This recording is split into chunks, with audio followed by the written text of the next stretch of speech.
I'm going to make this brief because I've been getting a lot of emails about this, and it's been coming from a lot of like sales individuals, people that are in sales. And I was frank with everybody. I was just like, listen, the longer you stay in sales, you get this mentality of persuasion. You don't have that, not saying you don't have that it factor, but you try to force somebody into doing something that you don't want them to do. I've heard it, I've seen it, okay? I've partnered with companies before, and I've been through their training, I've paid for courses, the whole 9 yards. And when you look at about 80% of it going towards the end of it, it's a lot of them just trying to force you to purchase something that probably won't make a difference for your business, if any.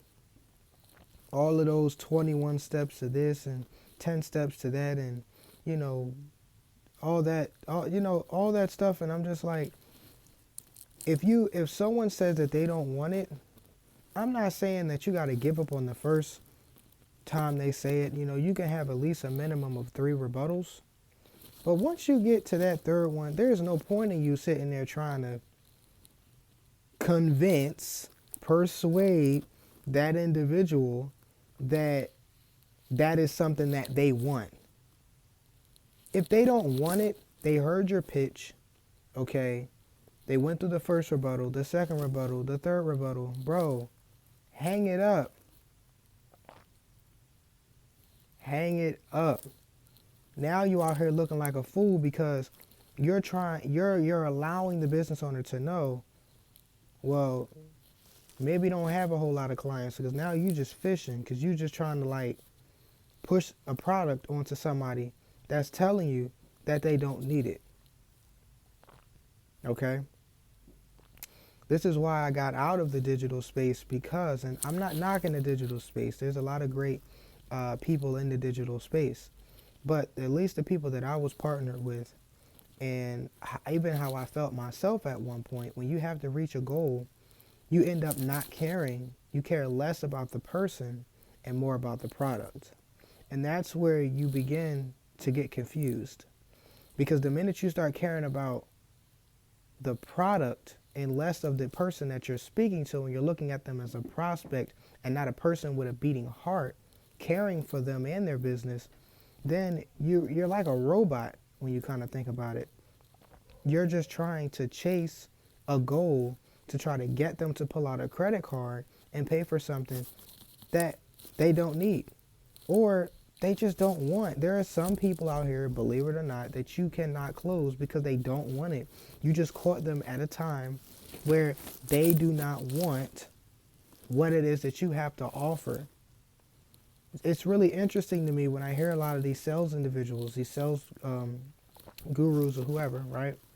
They've been in sales for a long time, and they think that they can close everybody. You can't close me if I don't want it. I'm sorry. You cannot close me if I don't want it. That's just what it is. Not everybody is fit for your product. It's just not. Excuse me. So that persuasiveness that a sales individual can have can cripple them as a human being, because then now they begin to become very nagging, very like aggressive. And nothing's wrong with a sense of aggression as in knowing that the person wants to buy, but they're having a little bit of fear. And that's a different story, because they're telling you they want the product, but it's more so the price, and then you just have to match the value with the person that you're speaking with, this, that, and the third. But when someone says that they don't want something right after you done went through to you got to the third step of that rebuttal, and they say, I'm sorry, Anthony, I really don't have that kind of time right now, and I told you that I don't want the product. It sounds good, but at this time, it is not needed. Thank you so much. Don't sit there and say, wait a minute, but just give me a couple more minutes of your time. No, there is no more of your time. You had the time, and you lost the time. Hang it up. Don't look at it as a loss. You didn't fail because you tried. You didn't fail because you picked up the phone and you made the call. You didn't fail because you did everything in your ability that you thought that you could do and that you've done. It's not the fact that you didn't succeed. You succeeded because you did it. Do you know how many people that don't try, so they never know if they'll succeed or fail? They won't know what's a winning product or what's a terrible product if they don't actually do the work. You did the work. So if they say no, don't sit there and try to haggle them and go back and forth with them or this, that, and the third. Because remember, you don't just represent you. You represent the product, you represent the company, okay? But you do represent yourself as well. So I just want to just throw that knowledge out there that sometimes salespeople can have a sense of persuasion to try to force you to buy something that is just not needed in your business right now. I'll be the first one to tell you. Like, I've spoken to business owners before, right? And they were not in the market for financing, and they said, "Hey, you know, this would have been great if you'd have contacted me like 4 months ago, but I already received the financing, more than what it is that I needed, so I have a whole lot more money. Next time, give me a call in about 4 more months. You know, we can work something out." You think I'm just gonna go back and forth with them? No, they just told me that they're good. So I just wanted to throw that out there just to give y'all some nuggets, because there's gonna be some people that you're gonna partner yourself up with, and they're gonna try to have you dial every lead and just die on the phone and just give yourself to each and every individual, and you're going to tire yourself out. That's what that's what you don't want to do.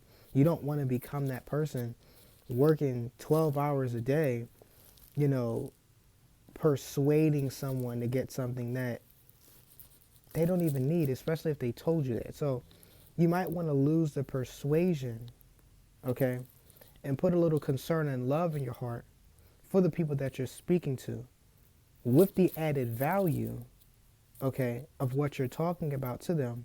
And I guarantee you, you'll definitely see a change. And if not an immediate change, at least 50%, because it's all about love, man. It's all about bringing love, spreading love, being love, allowing them to understand that you genuinely care about them, their business, and everything it stands for. If you have that mentality, you come off in more of a sense of peace rather than a sense of aggression, okay, you can draw them into you instead of you pushing something onto them. I want to thank you guys for taking the time to watch this video. Take care. God bless you. I gotta go.